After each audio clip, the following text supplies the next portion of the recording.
I never seen myself getting shot before, never robbed anybody, never got shot a day in my life. Here I'm a kid, just got out of college thinking I'm just making some money to pay my rent and go through some stuff like that, man, really opens your eyes of this ain't a video game. And I think a lot of kids these days think it is a video game. Hi, my name is Tommy McBrayer. Don't Shoot Guns, Shoot Hoops was founded back in November 2021. There was a lot of chaos in the city from the uprising of George Floyd, so I wanted to do something about it. I got shot at 20 years old and I got shot at 30 years old. Man, the first one was I started selling weed for like a good 4 months, and the drug deal went bad. I ended up getting tied up, shot, left for dead in the hallway at just 20 years old in a duplex. And that was like my first time like just having to wake up and smell the coffee. Either I wanted to live that lifestyle or change my life. And that was the first instant of me wanting to change my life. The second time was basically my 10-year anniversary from getting shot the first time, July of 2019. I got shot 2 times in my stomach with an FN caliber weapon by a family friend. It's just a conversation going the wrong way before you know it, somebody pulled out a gun and I got shot 2 times in my stomach. But those are type of 2 different things that I'm just, like I said, just grateful that I made it through to live to tell the story, man, because either one of those could have ended in my life type of thing. So I tell people all the time, you get a second chance at life, you lived up to the fullest, and don't look back. There's a lot of hidden agendas when you talk about stop the violence, This is one organization, you gotta look for our mission statement. You ain't gotta listen to what's our value, it's in the name. So don't shoot guns, shoot hoops.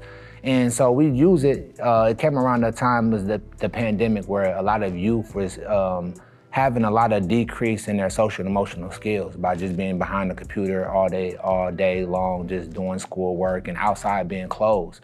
So I had to reinvent something that was like, okay, how do we get these kids outside the house?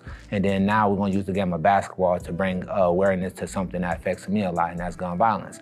And so that's what we started, Don't Shoot Guns, Shoot Hoops. Like, okay, let's create some energy in the city, some uplifting spirits, and we probably impacted 1,500 youth so far.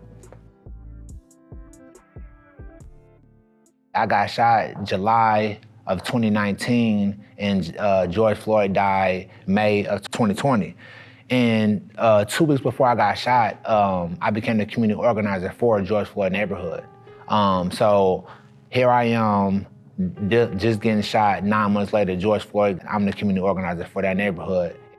Got shot by a black man, but at the same time, we gotta stand up for black men, right? Like, no matter how many times we deal with black on black crime, we still gotta stand up for Amir Locke or Fernando Castillo or things like that, and knowing we dealing with our own kind in our own neighborhood. I start some of my camps by literally, it might be 25 black young men, and I literally start the conversation like, how many of y'all hate black people? And because they don't even understand the actions that they take on a regular basis, from the music they listen to the gang that they're part of, that you signed up to hate black people.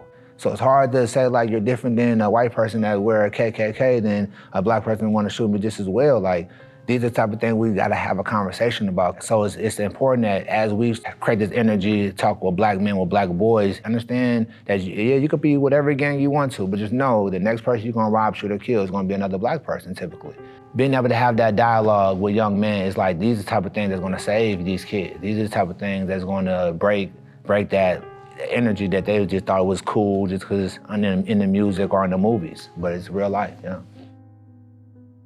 You could be anything that you want to be in life, man, no matter how many times that you have roadblocks and, run into, I feel like, dead ends sometimes. Like I said, being shot, isn't easy to come back from, but not seeking revenge and seeking, just being thankful for another day of life, and you have another chance to live life again and do something. I inspire people just to don't be stuck in the trauma stage, but just try to be focused more on the healing stage, because you can actually still be something great. And I'm just trying to be walking proof of that, don't let your trauma turn you to somebody that you're not. And that's what my favorite quote is. Don't let your trauma turn you to somebody that you're not.